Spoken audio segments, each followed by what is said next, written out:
নওগাঁর রানীনগরে ক্ষুদ্র ও প্রান্তিক কৃষকদের মাঝে বিনামূল্যে সার ও বীজ বিতরণের উদ্বোধন। নওগাঁ রানীনগর থেকে পাঠানো আব্দুল খালিকের প্রতিবেদন।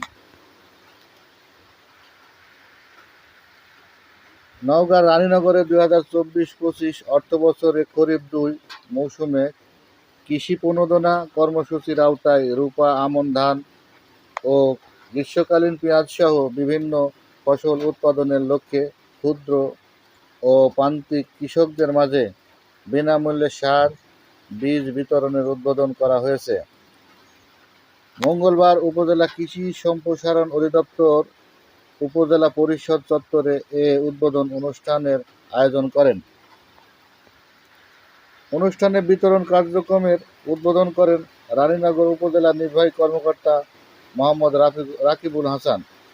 এই সময় উপজেলা কৃষি কর্মকর্তা মুস্তাকিমা খাতুন, কৃষি সম্প্রসারণ কর্মকর্তা, উপসহকারী কর্মকর্তা সহ কৃষকেরা উপস্থিত ছিলেন।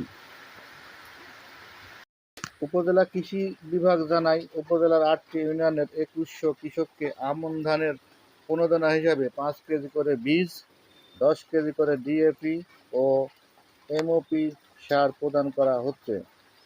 এছাড়া পেঁয়াজ প্রণোদনার অংশ হিসাবে ১৬০ জন কৃষককে ১ কেজি করে বীজ, ২০ কেজি করে ডিএপি ও পটাশ সার এবং ৮০ জন কৃষককে শাকসবজির প্রণোদনা হিসেবে ৫ ধরনের সবজি বীজ ও ৫ কেজি করে ডিএপি ও পটাশ সার প্রদান করা হবে।